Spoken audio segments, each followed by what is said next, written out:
Yo, SilkArchitect here, welcoming you guys back to yet another episode of SilkPlays Minecraft. And yeah, today we'll actually be working more on our base here, which I have finished up. I told you I'd work on it off screen, which there's small sections where I haven't fleshed out all the details, but for the most part we've got a lot of it done, and I want to show you how it looks from afar. Let's take a little flying distance here. So I did like finish up adding the brick details and also putting leaves around and stuff. Even the back section here, which is obscured by this big hill. At first I was like, oh, I'm gonna just destroy this big hill, but I feel like we could cut a portion out here and extend the base out more this way. And since we've went with like a patternized design here, we can actually just cut a section off and repeat the pattern on this way. I kind of want to make it like a second story, and it'll like just be up on the hill here, up to like unobscure the vision of the house. I'll probably start cutting out this area here. But today we'll actually be working on the entrance here, and I've decided to go with the 3x3 mumbo jumbo spiral door. I don't see a lot of people working on spiral doors nowadays for some reason. I don't know. I think spiral doors are like they're beautiful. They're beautiful. I would have went with like a design I created myself, but I don't know. I was working on it. It was hard. It was freaking hard trying to come up with it. And I just decided to go with mumbos, and it's one that I've made before in the past in other servers and stuff. And this is not a server, but you know, I've played on servers.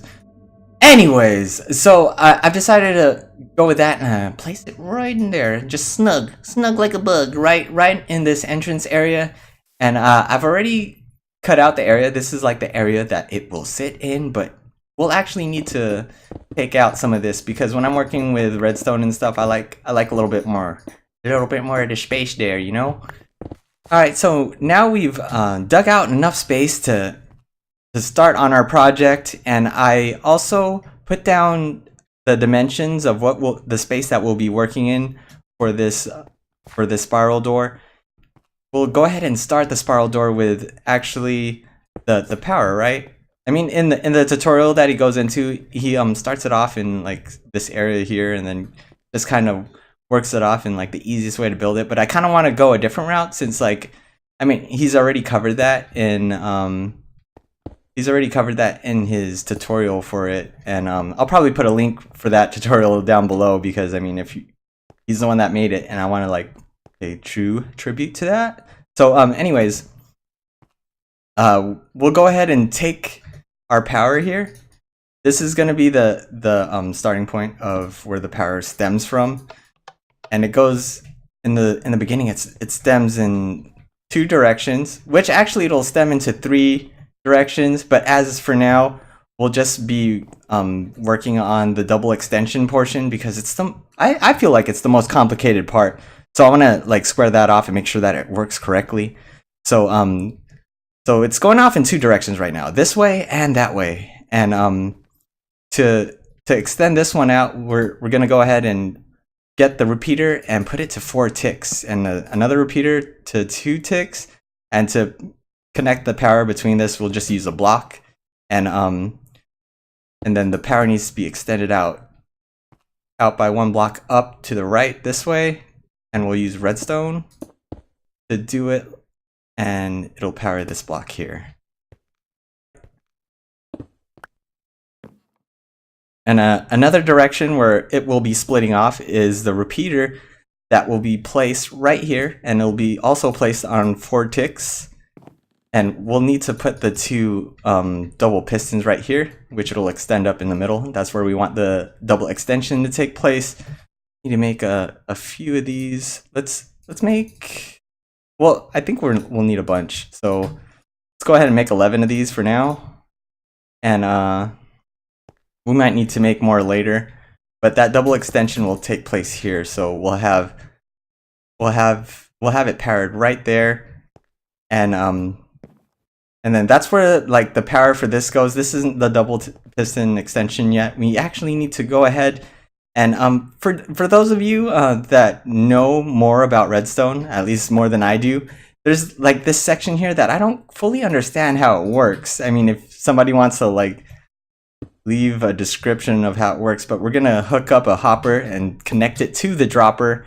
And I know that the way that this will work is that the dropper will actually pop an item into the hopper, which the comparator can pull like a redstone pulse out of a hopper, and then power this block here. I know that it works like that, but I'm not exactly sure what this section of it does. So if you guys could like explain to me in the comments, that'd be sick. I'm not exactly sure what that side of the build does. I will need to make another one of the switches because there's going to be a switch down here which doesn't, you don't power it or anything, you just place it there, and redstone dust in this spot. All right, so we want the power that's getting extended off into this direction to go into this block, and then there's going to be another block here with like a redstone torch, and we've got that in the box. So let's go ahead and hit that, and it powers that, which powers this, and there's like a little semi tower here that shuts that off. And we'll be using the pistons in this area. Oh, before that though, we need to place the item in here before I forget, which is something that happens quite often. But here we go, and then that's automatically going to be powered. We'll put a block here, and I believe that this piston is for like some kind of bud reaction. Once this block gets powered, it does a thing where it sends like a double pulse. Or maybe it's just like a quick pulse or something that shoves the block out here, and then it gets pushed up again for the second, like in the middle of pushing, or like after it pushes the first block up. So anyways, I think the double piston extension is done. Oh, you know what I almost forgot here is this is going to need a block to extend out to make this pulse a little bit quicker. Not quicker, but shorter, I think. And let's see if it works. Okay, it went up. Does it go down? Ah, gosh, wow, first try? Wow, got lucky there. But all right, so we got the double extension down, and we should probably take nappies, take sleepies. Oh. Alright, so the next step is actually to add the spiral section, so we'll go ahead and start placing the sticky pistons, which will eventually be what actually pushes our blocks into position. And let's go ahead and place those blocks down as well. Okay, so what we need to start off with is actually a torch tower in this section. I placed the redstone torch here, and then place another one above it. And then that will actually power, that'll actually power this non-sticky piston. Non-sticky. It's just a regular piston. What are they called? Yeah, literally just a piston. And yeah, let's rip that off for now because we need to climb up there. And then we'll place this block here and this block here, which will be powered by the redstone torch below, and power this block, which powers this piston, and it activates a bud switch for these two pistons down below. And we're gonna extend out this way, put a redstone repeater here, and it actually just climbs up here, and this is where the redstone is going to be for the piston rotation. Alright, so this first piston is technically 2 ticks because of that repeater down below, which is powering this stuff.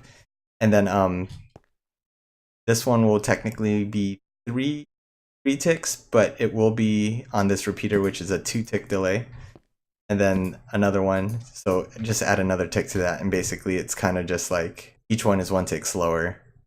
And I don't know if there's a way of doing so without hopping down. So we're just gonna hit that real quick. And then I do know that we'll need another block here. And on top of this block, we'll need a block as well. So let's climb back up. Yeah, let's just use a ender pearl. Alright, so dude, I don't know what my luck is, but I get endermites all the freaking time. It's quite frustrating.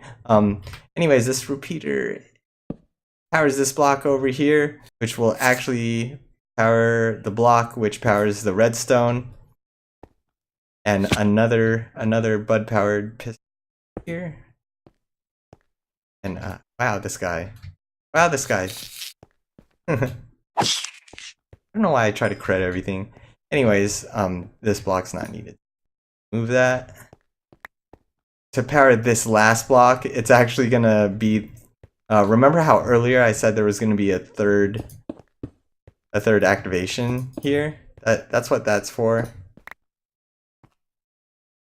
That's what this third area is for, is to power this last block actually. But how we'll power it, and since it's coming straight off of the source, we'll need to slow it down quite a bit. So this one will be 4 ticks, 4 ticks, and then 2 ticks, which will staircase up some redstone. This bottom block. Okay. And power that. And that's I feel like that's it, is it? Did I put redstone there? Okay, I did. Alright, let's see if it works. Let's see if this freaking works, because that would be so flip. Oh, maybe we put some blocks here. Boop, boop. Okay.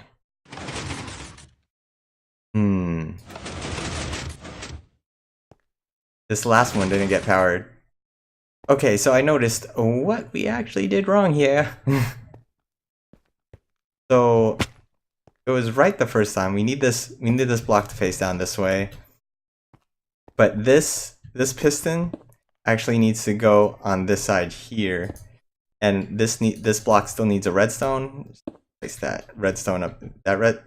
Just to show you guys where the redstone went right up there. Like this piston while we're up here. But yeah, basically we need that piston of bud power, just this block, and I put that piston in the wrong space. I put it right below here, which now it's in the right space, and we just need to replace this redstone to power that block, that piston right there. All right, let's see if we get the full. Well, we get the full revolution. I don't know if that's a revolution. The full freaking spiral, dude. And we do. Yep, that's perfect. Oh, dude, we got it. We got it. We got it. All right, so now, dude, I'm so happy. It works. It works. That's a little slow. That last one's a little slow. Maybe we'll slow this one down a tick. I don't. Maybe we didn't need to put that one. But here, let's go there. That last one's like a little too slow. Let's try slowing it down again.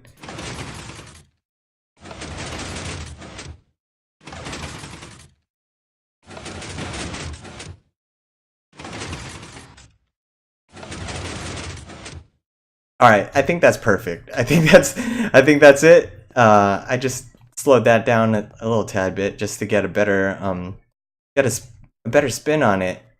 Which I think all that's left to do now is to create a like an actual switch that we could use. Alright, so a bit of time passed. Off camera, I worked on the switches that we'll be using to activate the spiral door, and it's such a smooth action, just hitting the button instead of like a switch. Also, an issue that would come with just like hitting up a lever is like once you activate it on one side, it becomes locked, and then like if you want to close it or open it from the other side, it wouldn't work. But with the button, it just from both sides, you know, like I could go on this side and also close it. So that's a thing. And in order to get the button to work, you actually have to hook up a T flip-flop to the spiral door. So I basically hooked up just a hopper dropper T flip-flop, and to make these, it's pretty simple. All you have to do is actually oh man, full inventory. One of these days, once I make a sorter, you know, this probably won't be an issue because I'm so lazy. I just want to be able to drop items, just drop them and then have them sorted.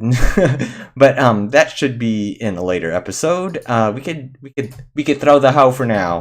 All right. Anyways, so as I was saying, get so distracted. All right.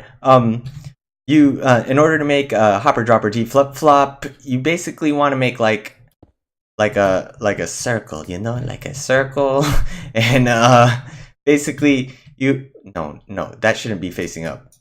See, like the first one, the one that your redstone hooks up to, is actually going to have to be facing upward. This one facing in this direction, and this one here has to face into each other. So like they it kind of does this, and then like almost like an L until you get the hopper up in it, and then it's full circle.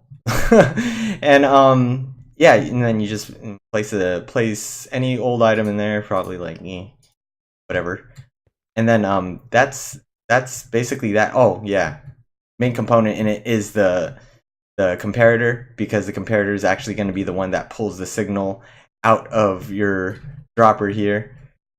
Oh, once it moves into that position, so it kind of just rotates itself around. So that little item that you put in there is just rotating around the T flip-flop. But yeah, that's basically how that's work, and I just got like some lazy redstone hooked up to it. But that's pretty much the whole thing all done. So I'm just gonna cover up the floor with stone. As for I like stone to just cover things up when it's very temporary, because I want to get rid of it immediately. So it kind of gives me inspiration to like actually work some stuff out. But yeah, so we just cover everything up, and we shouldn't be able to see anything from below. This is eventually going to have to be wrapped up, so that's going to be a little bit of thickness. And in order to make that thickness look good, I want to actually design it, because yeah, as of right now, it's just bulging out, and there's like redstone just laying out there. We'll definitely cover that up. But for now, we're just covering up the floor. And I'm definitely not just going to wrap this whole thing in stone. That's like a waste of time. And I think that the contraption just sitting out here looks way more steez than like freaking wrapped in stone. I don't know. It's cool as is for now.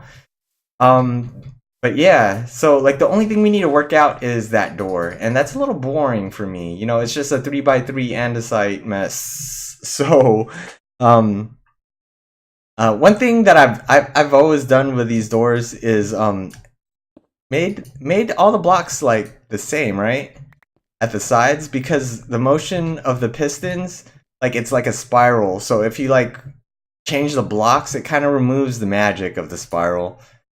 So yeah, I like usually keeping these the same, so I'm gonna go with these for now. I didn't even redo this, I kind of just imagined in my head, and that looks all right. But too much andesite still, because like this whole outer area is like wrapped in andesite. I think that might just stay there, because still, I don't know. But for the middle, I think the middle portion can be different, especially since it's a double extension. So it's like the double extension is the only thing getting changed. What can we put for that last part where it won't look too ugly? Yeah, let's just try. You know what? Maybe we'll keep one andesite, because I like the way that looks. That looks pretty cool. Let's see how the rotation looks. Now, you see what I'm saying with the spiral? Like, if we leave all these blocks the same, or at least the same color contrast. Like you just visually see the circle more. Hey, this is an episode of Circle. Episode of Circles. Yeah, that's cool. I like that. I like that. And I also wanna try covering this. See if it loses some of its spiral magic. I think that looks cool. This front portion seems empty. Does that kind of just make it impossible to get in? No. Oh, actually, like you have these little spaces to get into.